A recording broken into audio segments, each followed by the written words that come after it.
Beloved classic being remade immediately makes people hate shit. Mm-hmm. And that's kind of like the go-to mantra. If it's a remake, we're going to poop on it before we even see it. Yeah. So it took us a long time to see this Robocop remake because everybody was shitting on it. So, we played it safe and said, fuck it. I mean, we're not going to buy it if it may in fact suck. Because sometimes the masses are right. I will say I was always pretty curious, though.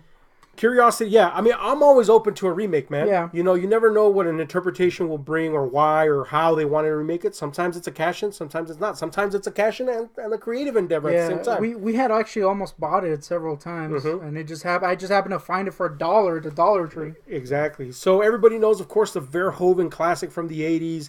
It's satirical, it's over the top, it's comic booky, it's got great special effects, it's incredibly gruesome. Mm-hmm. And there's even a more gruesome cut of that, Everybody knows that. Everybody loves it. The moment that somebody said, we're remaking it and it's PG-13, this movie's dead in the water. People were not going to accept it. But we finally just, $1. Yeah. How could we not $1 see it? I'd buy that for $1. It would be stupid of us to not buy that for $1. Yeah. You have to, just buy. I'm not going to do the voice. We did a reference like the movie did with that exact line. Exactly. But here it is, man. What did we think about? What's your overall takeaway from this movie now that you've seen it?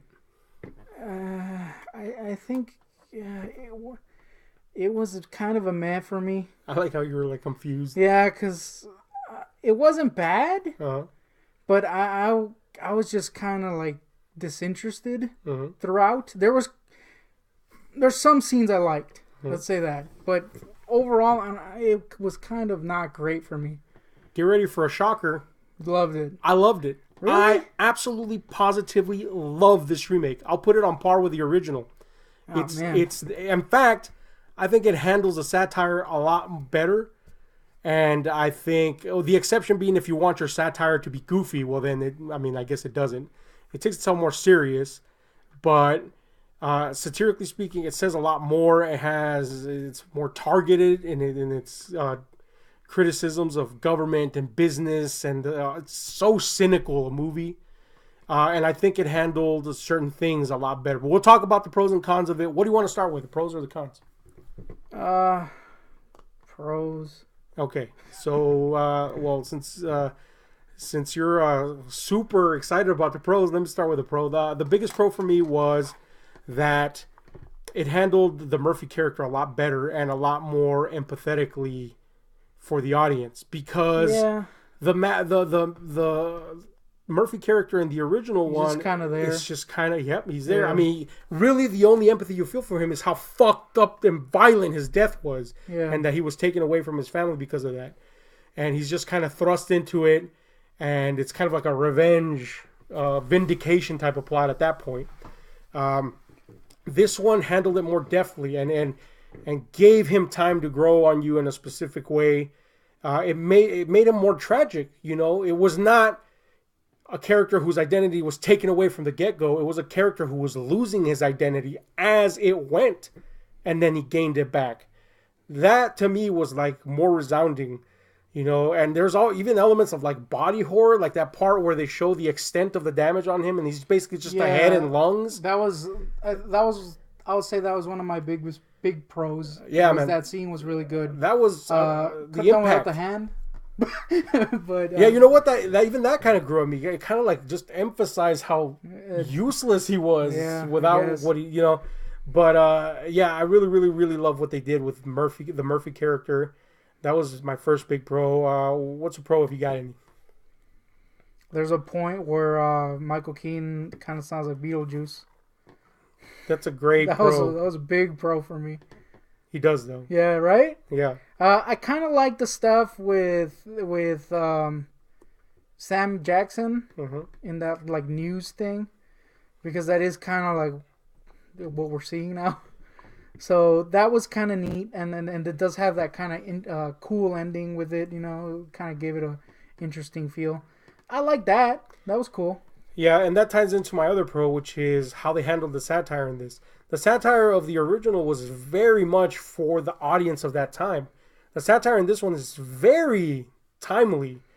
Like you said, how it touches upon the media, especially, and Yeah. how they can help private contractors and the government work hand in hand to evil purpose. I agree. That was actually a pro. It was really good, man. For me, I think they weave that in there, and I think it made the whole piece a lot more cohesive versus kind of like the over the top comic booky nature of the first one, which I love. Don't get me wrong. I'm not saying one's better than the other, but like the cutaways in the first one were like commercials that would criticize something else in their society. So there was no like cohesiveness to the entirety of the first one. It was just a lot of satire thrown out there. This one has an intent. It's laser focused on saying something about something, and it does that through and through the whole movie. So I really like that, like you did. Just to throw another one out there. Yes, the Beetlejuice thing. There was at one point where he just went full on Beetlejuice. That's probably the only other time we'll see him be Beetlejuice. I really, really liked the new character introduced here. And I say new, but there's a lot of new stuff in this movie.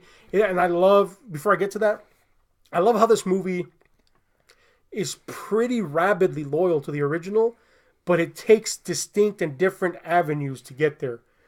So that alone, just justifies making a remake. If you're going to make something, make it in spirit, loyal to it, but do it in a different way, something new, something fresh. I agree. It was at least a different take on it. Yeah. And it wasn't, it didn't feel like it was just ripping off scenes word for and word, shit like that. or making it worse. Yeah. I think, honestly, my problems with it are just that it kind of just didn't gel with me. Mm-hmm. You know what I mean? Like, as a whole. But I don't think it's bad, like I said. So, yeah, I agree with that, too. Another pro for me, which I touched upon briefly, was the cast in this. First of all, is pretty awesome. Lots of cool people in this doing. Keaton has much more of a presence as the kind of like this ominous business entity, whereas the villain, the first one, was kind of like a cartoon businessman. Yeah, down to the big hands falling. Plus, you get a movie with Batman, Commissioner Gordon, Nick Fury. Yeah, man. And that's the one I was going to touch on the most. Gary Oldman's character he's really good, yeah. It's a new element, and it gave such a heart to such a cynical movie. I agree. I'll say if his character wasn't in there and if the Murphy stuff wasn't interesting, this would have been a dud for me.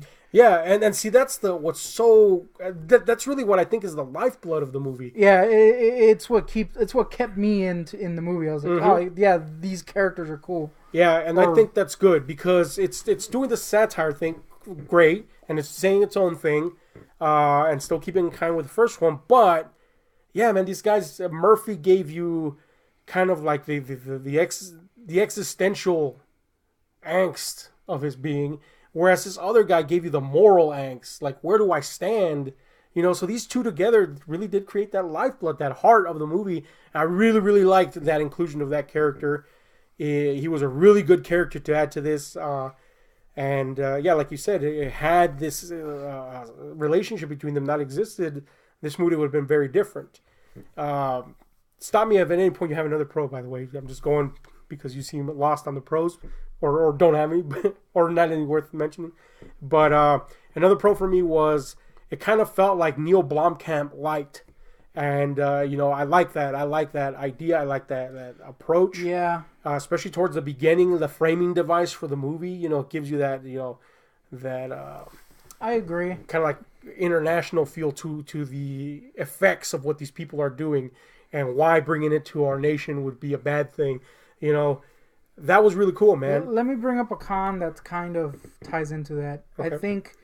I think you're right in its kind of presentation is kind of Blomkampian, but I think visually it's kind of bland, and so it never reaches that full potential of a Blomkamp thing. Blomkamp's is visual and what's being told and the tone. This one just kind of did one thing really good, and the other two things really okay for me. So I think if it had been like a stronger director, this would have been really cool for me. I'm not gonna disagree with that. I know what you're getting at.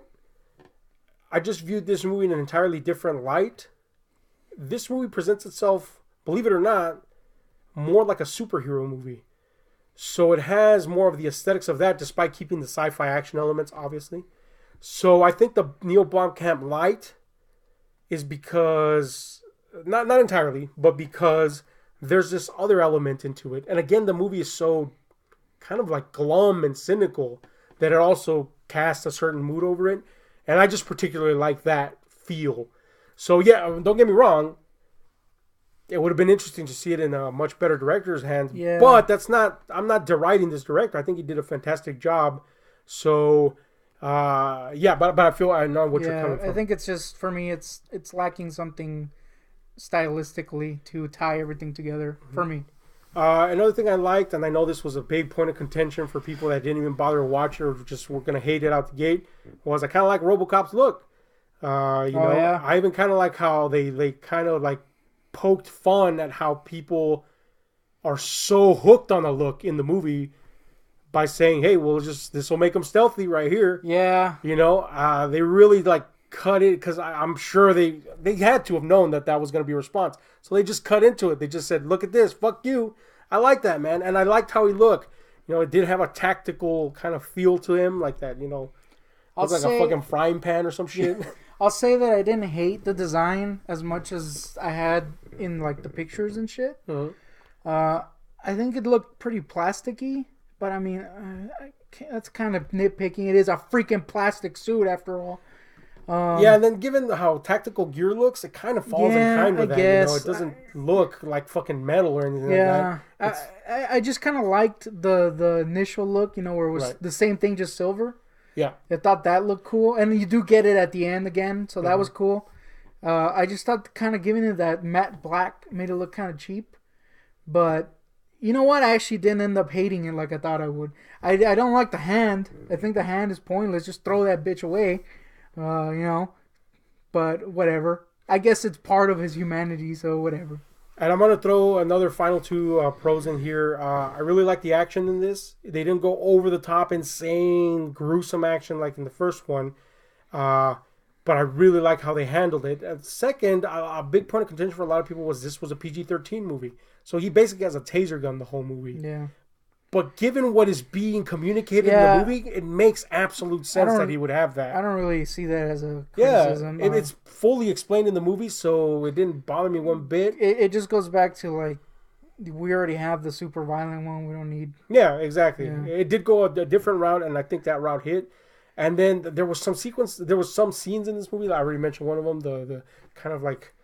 almost like body dysmorphia, weird body horror feel of that scene where he realizes how far gone he is. Yeah, I think that was a really good scene. The stuff with his family, that scene where he's first shown to the public and they kind of lobotomize him almost, and he just passes by his kid and his wife like nothing, and he immediately makes an arrest. I thought scenes like that were really cool, really impactful. They really fleshed out this character as he was presented, so I really like that.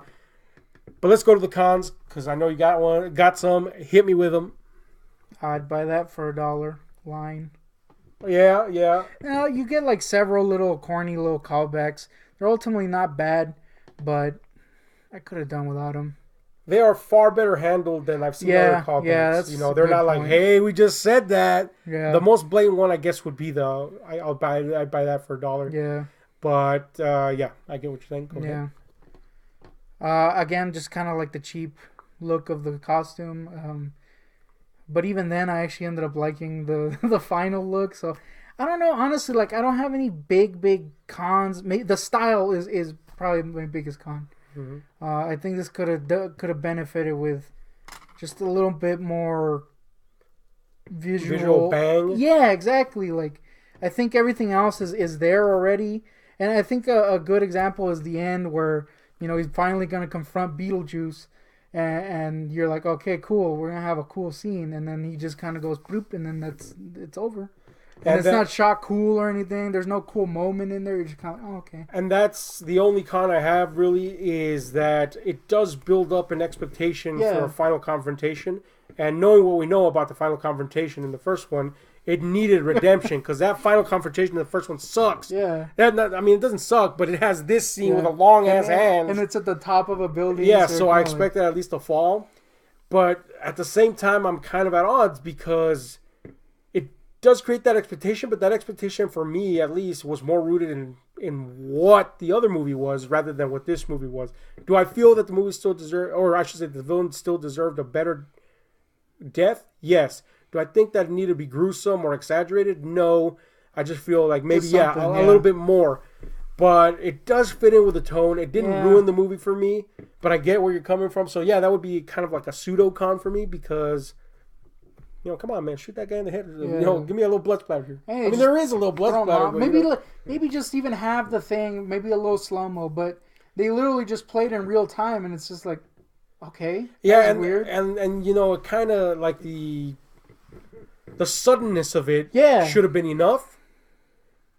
But usually the suddenness of it is, it's kind of accentuated by something visceral.